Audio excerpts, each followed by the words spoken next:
The Chicago Cubs signed Hector NERIS, and we're going to talk about that after the intro.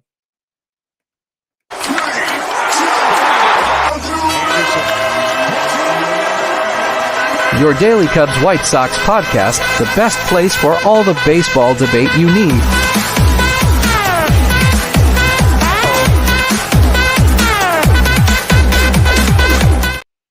And welcome back, everybody, to A Podcast Divided. And Hector NERIS has officially signed with the Cubs. And, you know, you might think this is a small signing, but this is a huge signing. Andy in the chat saying what? Like, it's a pretty big signing to sign someone of this caliber, because Hector NERIS is a guy who had almost like a little over 1 ERA last year. And I was awake up pretty late last night. I had a lot of stuff to do, and so I just woke up. But like I see this, and it's great because it's $9 million. He's 34. He's 34, but he'll still be insane for the year or two that the Cubs have him. So that's all that matters. And then, yeah, I mean, definitely. And if you look at his stats, like, he's a very reliable guy. I mean, he's been in the league since 2014, and his ERAs have just gone, like, sometimes they've gone up, but 379, 258, 301, 510, 293, 457, 363, 373, 171. And, you know, he's trending to be better, and he definitely has it in him, and the Cubs need this. And this is such a big signing because he will be a reliable bullpen piece. Like, I'm so glad we didn't just get like Hoskins. I prefer NERIS over Hoskins probably, because this is gonna be a game changer for the Cubs. I mean, I'm excited to see NERIS out there in the bullpen. And yes, we still need to make a lot of moves. Yes, I was gonna make a podcast today about how Jed Hoyer is a failure, but that doesn't interfere with the fact that this is a big signing, a huge signing for the Cubs, because he wasn't one of the top names, but now he was the top reliever still on the market. The Cubs signed an inconsistent old closer for $9 million. First of all, $9 million is nothing. Second of all, he's not an inconsistent old closer. He's one of the last year he had a better ERA than like Clase even by 3. And even if he goes back to 3 ERA, that's still a great bullpen piece for the Cubs to have for $9 million.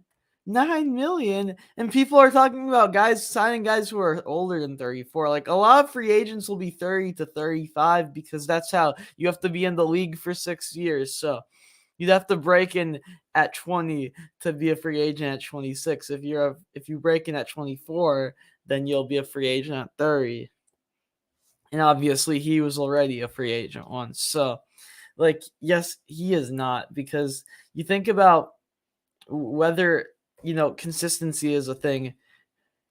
Oh, hello, Jared. This is not RL. This is baseball. And so you think about how like where the Cubs could have gone with this money. I mean, it's a great place to spend these $9 million because it's only $9 million. Overpaid is definitely not true, because like you think about how much money people can make. Like he easily is worth it if you think about it, like money wise. And yes, he could underperform, but let's just say that I really feel good about the signing. And, you know, about his contract, it's a really good one, because on his contract, he only is on the Cubs for 1 year unless if he pitches under 60 innings, then the Cubs decide whether they want him on their team for a second year. Now, if he pitches over, then it's his decision for the second year. So if he pitches good, he'll probably pitch over 60 innings. So that would make sense that maybe he'll want a new contract. But even if he isn't bad, like you've seen on his stats, like he's not had 2 bad years. Like, look at that 5-10 year. The 2 years before that and the year after that, 258, 301, then 1 bad 5-10 year, and then 293. And then 457, bad again, right? But then 363, 372, and 171. Like, he's gonna be a big piece for the Cubs. Yes, Keith. Hello, Jared. Hello, Andy. As I was commenting with you guys. Yeah, Keith. I am not sick anymore. Thankfully, that's how I got to go to school yesterday. So that's why we weren't doing podcasts for a few days. So we're doing one tonight too, and tomorrow. We've got 2 guests on. So yeah, it's awesome. But anyways, so you think about like the bullpen direction now. Like, we've got enough pieces where this will be a decent bullpen, but the Cubs will still make some marginal signings. This was not a marginal signing by any means, but they probably will have to make a few more just in case, like sign some older guys. But like, I don't think that they need to sign too many people anymore, because I think we really got to like start focusing on bats, because I was gonna be making a podcast about how like the Cubs need to focus on the bullpen. Well, that's kind of over, because the focusing and signing more guys are all right are 2 different things. We need to be signing bats, and we're gonna be doing a podcast tonight. I'm gonna have Jacob Zanola on late tonight, and then tomorrow me and Andy will have Crawley. So that'll be awesome. That'll be more of an that'll be a little of a different episode. But the one tonight was gonna be at least very depressed, because it was gonna be Jed Hoyer's a failure, and he's not a failure anymore if he actually made this move. Now, the point I was gonna make in that podcast is that Jed Hoyer made some bad moves, and his bad moves were not making moves, a lack of moves. And if he starts signing all these guys now, what I pretty much said was, I'd rather him have spent this money on the big names instead of be like conservative and say that's too much, but then end up still paying the money. And also, Sandy, he definitely is allowed to be here, Sandy. So yeah.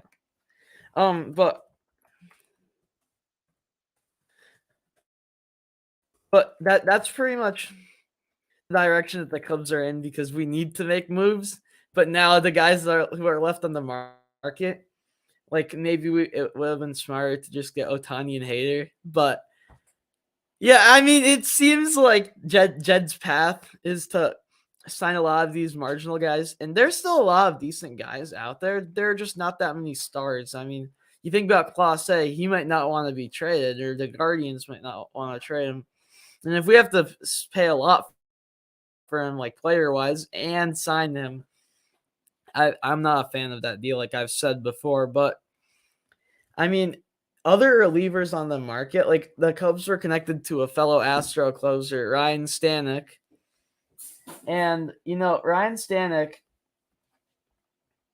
is a guy we actually talked about on the show a little bit ago, and he's worse. But I'm saying that because his last year was 409. The year before that was 115. So the Astros seem to have a closer every year. Every year, the Astros seem to have a closer that has like a 1 ERA, and then the other closer has a 4, so they know who to put closer for that year. That's what the Sox did. Yeah, good point. I mean, the White Sox are not we're not good, obviously, and I'm not saying that I like what Jed's doing. I think that I would prefer Jed to get the big guys, but also because we're the Cubs. But then again, like, this is the path we're on, so we just have to hope for good years from all these marginal guys, because that's what we're going to get. And if we don't have good years from them, then we've got nothing, and that's not good. Yes, Andy likes the White Sox. I like the Cubs. Andy is not on the stream. Sadly, he's not available today till 5, although he's in the chat, so I don't know what's going on. But anyways, but anyway, he's probably eating breakfast. But anyways, this is like a little thing that like I'm really happy about, because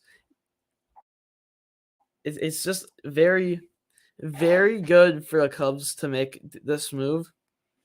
And if you don't make this move, then you have to sign other guys. And honestly, Hector NERIS is as good as anyone who's available at this point. And if you sign Stanek and NERIS, in theory, one of them will be available. So, I mean, that's good. That's good. That's good. But you also gotta think about like other guys. Like if we sign like a few even worse guys, like there's still people on this market. Just like I'm not sure which ones the Cubs are actually interested in. Like if we got Clase, NERIS could be the setup man. But then there's also, of course, Alzolay, and we've got a lot of bullpen pieces. So this bullpen will be coming together, actually. Like, this will actually be a very good bullpen, I have to say, because, like, this will come together if we have enough people have good years, which we will have, because you think about, like, how many guys had good years last year. We don't even need that many good years anymore. And, of course, you think about hitting wise, this is more of a pitching show, but hitting wise too, like if we fill up some of the holes, like we'll be decent actually, and we have the bullpen depth now. Like I'm thinking, like we don't have enough guys to pitch every day to where it's like, okay, we've got the same guys going out there every day. People will actually have rest. People will actually be able to rest and not just have to go out there and pitch so like every day and get tired.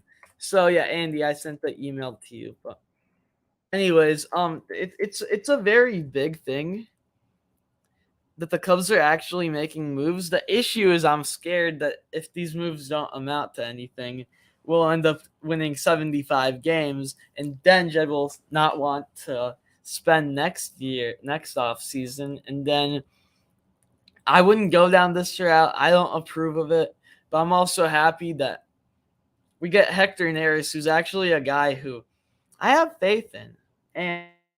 And you could say that having faith in it is like a little crazy, but also I think his stats are not worse than haters, and a few years of age is not. It just means we get a discount.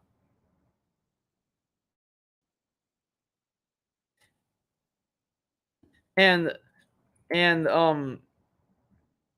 I think that discount will be nice for Jed because signing a little of an older player, I mean, that actually adds a lot to the Cubs because that saves us money so we can get more people. And that does make sense. So I'm definitely not against. Okay. Yeah, we're joined by Andy. Hello, everybody. I wake up and I watch the Locked On Cubs breaking news, and then I'm like, we should do one too. It's awesome. The Cubs are actually going to be good next year, Andy. No, they're not. Welcome no, on. they're not. They have honestly had an off season, which will make them worse at baseball. I was gonna make an episode for today about called Jed Hoyer is a failure in caps, and go on a rant. Still do that. I was gonna go on a rant about him, but I mean, with this signing, like it actually is a very smart signing. His stats are like the same as haters. His age is like a couple years difference. Like, come on. Yeah, but he's been inconsistent his entire career, unlike Hader, and he's only getting older. And 34 is definitely an age where relievers and closers go down the rabbit hole, just like Liam Hendricks. He's becoming a veteran if he wasn't already. In 2022, 2023, he was plagued with injuries. He had down years. He wasn't the same, and we ended up having to let go of him. But that's why this contract is so good, because if you think that Hector NERIS is gonna be bad, if he's bad, then he won't pitch 60 innings, and then the Cubs can just not have him after this year, and it's just $9 million. It's not that much. Wait, so it's a 1-year contract? A 1-year contract, but if he goes over 60 innings, it goes from the Cubs' choice team option to choose if he pitches for the second year, to if he pitches over 60, then it's his choice whether he wants to pitch a second year with the Cubs. So Okay. it's actually a very team friendly contract. I agree. The Cubs could intentionally keep him under 60 innings. Imagine they just keep him at 59 2/3. Yeah, they're gonna need him for the first 59 games, and then just like go in his room at night and break both his legs. Council's just like, no more, and then they turn a double play instead. And he's like to Swanson, drop it. I wouldn't be surprised. I wouldn't put it past the Cubs. I'm just happy that we're actually making moves. Oh, jeez. I don't know. NERIS wasn't smart. He was good last year. I can't really lie about that. But 1.71 ERA. That's good. I know that's very good. His career but ERA he's been inconsistent his entire career. He had a 5.10 ERA in his prime. But that's why this contract is built for him, because he's never had two horrible years in a row. He's always been under 4 and normally under 3 every year, except for 1 year, and then he was back to being good. Like I was saying, 5.10, but he was 379, 258, 301, and then 5.10, but then back to 293, and then 457, then 363, 70, 373, 171. Like he has these this year where he's bad, and then he gets back to it, and so that's why the Cubs can just re-sign him for the next year, extend the contract. But then he'll be 35, entering his age 35 season. I don't know when his birthday is. He could even be 36. Like he's not going to continue this streak until he's 48. He's not going to be good, bad. I mean, all I know is that this is a good signing, but Stanek is a little different because he 2 years ago in 2022 he had a 1.15 ERA, but then he's also had a lot less consistency. His career ERAs have been 5.85, 2.98, 3.97, 3.40, 5.48, 7.20, 3.42, 1.15, 4.09. So lots of but he is definitely also a guy that the Cubs should sign. Yeah, especially because he's Polish. But would you rather have Stanek and NERIS or HECTOR? I'd rather, because Alzolay is already a I wouldn't say solid, but I would say a passable 8th inning pitcher. So I think I would rather just get HECTOR. But depth is important. Yeah. Maybe you can sign like another 7th inning guy, because your bullpen is not only like there's not much talent, but it's also thin. Like there's not much pitchers that you have. I mean, I think that it's not thin because the depth, think about all the pieces we have. Also, Jared, which team should I be on? I don't live in Chicago, though. If you want to suffer for 108 years in a row, go for the Cubs. But I imagine that you wouldn't want to do that, so you should be a White Sox fan. You want to be go for the Cubs. If you want to be biased, be a Cubs fan. Debatable. He says that when he has nothing to debate on. Also, like my W flag. Well, it's flipped upside down. It's supposed to be a. Yeah. You're pointing it with an L. You do realize that, right? But I'm feeling good about the Cubs bullpen actually, because we had Alzolay, who actually was really good for a lot of the year until he got hurt. Fulmer, Merriweather. Wait, we lost Fulmer actually. Yeah, you did. Yeah, and Merriweather, I've barely heard of him. Well, What's yeah, his name? What's his first name? Jonathan or something? I don't even know. Okay, yeah, that's how you know he's not very good. But he had a good year last year. Okay, I'm gonna pull up the Cubs relief pitching stats. make sure that their relief pitcher's there first. It starts off with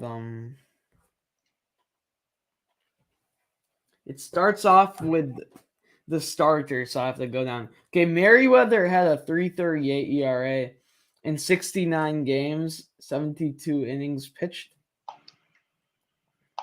Average 291 against Javier Assad, right? I forgot about him. 305 ERA. Oh, Wisniewski, 463. Yeah, I've actually heard that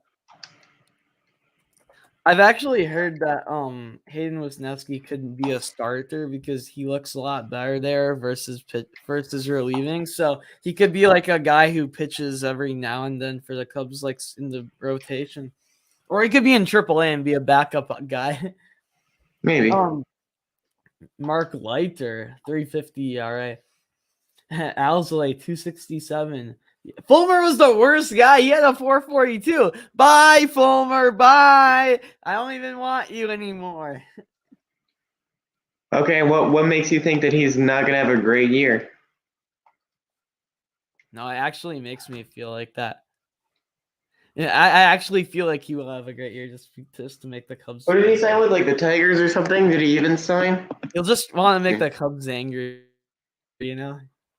Yeah. Or like that's what happens to the Cubs. Like they're gonna just have like this random like guy they lost, and then he's like a Hall of Famer. I mean, I you know doubt the that. Cubs, He's also old. you do know the Cubs.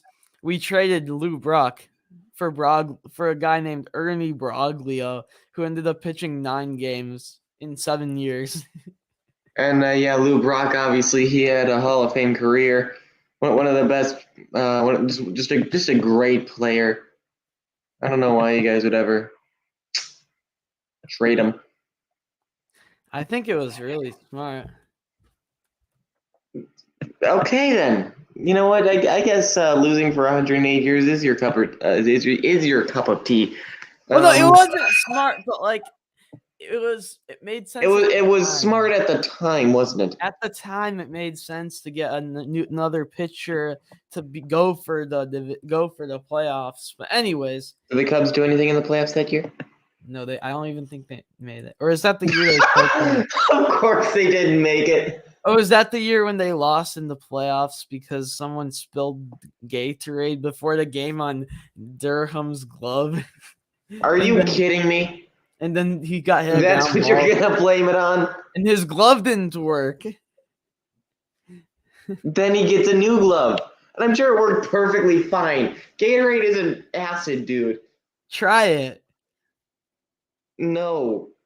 Let me get your glove and I'll pour some Gatorade on it. Have you done that before? No. Let's keep going over the. I'm looking it up. Does pouring Gatorade ruin your? Well, we'll say mitt. So we're kind of at the part of the Cubs bullpen where you have the guys who are not very good, but they'll give you some innings. So Rucker 491, Palencia 445. Palencia had a good stretch actually. 445 is a good stretch. He had a good stretch in that 445. Oh, okay. Keegan Thompson 471, Jordan Wicks 441. Quas was very good, 304. One of the second best reliever for the Cubs last year. He also choked a lot at the end, but anyways. Boxberger 495. Brandon Hughes 724. Estrada 675. It keeps getting worse and worse, doesn't it? Luke Little had a 0 ERA, but he only pitched six innings and 2. Why didn't the Cubs play more? I don't know. Oh, you're good? Yeah, I'll bench you forever. 635. Yeah, you just keep the 0 ERA. Caleb Killian 1688. Yeah, he pretty much failed. Birdie. Wait, did you say 6 or 16? 16.88. How could you be that bad? Only 5 innings though. Birdie Ugh, 9. 9. Oh, that's in 3 though. Duffy 450. Yeah, Sangarine 0. yeah, it's very clear that you have a very thin bullpen, and Hector Neris will not help. The thing about the Sox moving already happened. Well, there's definitely some serious talks about it, but it didn't happen quite yet. That Daniel's gone. So, yeah, there's no they didn't purchase the land yet, to my knowledge, but they're keeping it very secret from the public, which is a good sign because it's not like the media rumors. It's not like, yeah, look at the White Sox, they're gonna get Soldier Field, they're gonna get all these places.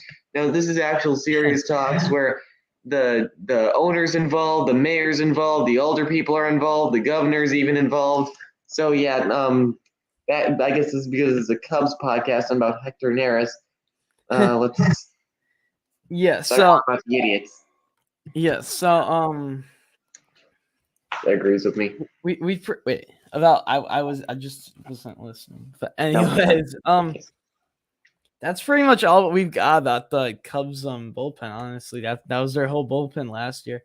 I mean, there are definitely guys on the market, but NERIS is leading that. Now it's Judd's fault that NERIS is leading that when we're finally making a signing. But Imango is smart, and then after that, You said it wrong. It's Imanaga, the Bush and Almonte trade. That was kind of I guess good, but I think Jed sold that. I think he thought he was gonna get an MVP and a very solid third baseman, and Bush hit 160 when he was in the MLB last year. So yeah, I woke up at 10:40 and then saw the move, but it's great because I'm excited. 20 days until opening day. 20 days? That can't be true. I mean, not opening day. I mean, spring training. Oh, okay, understood. Yeah. Yes. Wow, baseball's coming up quick. Did you hear that the White Sox actually signed John Brebbia? No, he didn't have a season what's his name again? Hector Neris. I forget a relevant name. Sorry. Else. So he didn't have a season like Hector Neris, but he's still an okay replacement for Liam Hendricks. Hopefully, he'll have a good season. Andy, but you know what? Someone else. Huh? We signed someone else. Oh, geez, who did you sign this time? The former the guy who pitched in 2016 in the World Series, Carl Edwards Jr. He had a 3.69 ERA last year for the Nationals, but sadly, he's only being given a minor league contract. But he does get an invite. He's probably not going to play in the majors. But he's getting an invite to spring training. So what that pretty much means is that with the guy of his caliber, what that translates to is that he's gonna be like a guy who the Cubs might bring up if it's a good situation, but he's also probably gonna hover in AAA and sometimes be brought up and then be brought down. Yeah, he's gonna be one of those people. So I don't know why you were partying for a second. He was solid last year. Yeah, for the Nationals.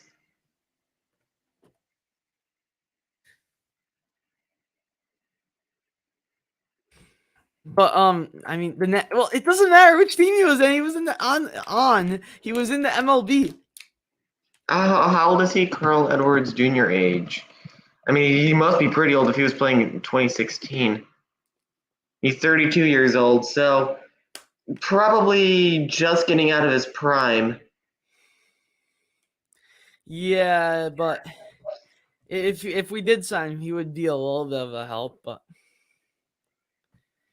anyways. Yeah, I don't think that's going to affect the team at all, in my opinion. It might a little bit, but it's not a big thing. But NERIS is though, because he could actually I do have another rebuttal for NERIS. Yeah. Okay, so since NERIS signed with the Chicago Cubs as a closer, that means that he's automatically going to choke a lot of games because he's wearing a Cubs jersey. Do you get where I'm coming from? No, because if we have two closers, then they'll both be rested. And they'll choke they're less both games. but they're both wearing Cubs uniforms. They'll still choke less games. But they're going to choke. There's just going to be two relievers choking games now. Debatable. Okay, I'm sure it is. We were choking more games at the end of the year because we got. I know tired. when you had the Fulmer Alzolay double closer thing going on. But we got tired. They all got tired because they were pitching too much. Because the starters wouldn't do anything, which you didn't improve on. But now we got Imanaga. You just replaced Stroman with Imanaga. That's a good move, yeah. Yeah, it slightly improves your starting rotation, but not to the point where relievers won't get tired by the end of the year. I mean, geez. I think it's smart, but I guess there isn't the argument that he might not be good, but he's probably going to be good. And I obviously have said so much that, and we're going to wrap this up in like a minute, but I have said that I wish Jed was more aggressive earlier, but also I'm at least glad that his plan is kind of making sense. Like, if you go down this route, he has to stick to it. Because I'm scared that the Cubs end up spending the same amount of money on worse players at the end of the season, at the end of the off season, just to make signings. They spend the same amount of money. I think we should have gotten Ohtani and Hader, but anyways. Yeah, that's a little bit outlandish. Okay, the last thing I want to do. Hader's making. NERIS is making 4 times what Ohtani's making. Yeah, you're right. The last thing I want to do is I know this is your podcast, but I want to guess the ERA of. It's our podcast. I know, but this is like your time. Oh yeah, this is my show. Yeah. Yeah. Well, okay. So the last thing I want to do is I want to guess Hector Neris's ERA for this year, or like for the year that is coming. All right, Daniel, what is your guess? 275. 450. Huh? I'm joking. I'm gonna go 375. 375. It could be less. It could be more. We don't know. Maybe I think it's gonna be in between 275 and 375. I'd say. I mean, I think his ERA is just as predictable as the NL Central standings by the end of the year. The Cubs could be number 1. They could be number 5. That's true. That's a debate for another time.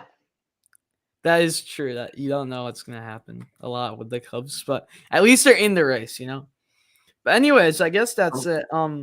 Andy, I'll talk to you now after the live show about whether we'll do something tonight. I'm definitely gonna be doing something. We'll see how late it happens though when I get back from something. So we'll see. But anyways, tomorrow we have Crawley Cubs on with Andy. Will be there definitely, and then. Today, we're going to have Jacobs and Nolan. I'm not sure if Andy will make it, but we'll talk about that. So anyways, okay, Andy, sounds good. So anyways, thank you for watching. I'm glad my day got started off with something good when I went to sleep thinking about how depressed Jed Hoyer makes me. And now, we're a better team. So Andy, got anything else to say? Glory to God. I'd say that's a good thing to end off. Yep. And until next time, see you later and stay frosty. Go Cubs. Go White Sox. Go Cubs. Go White Sox.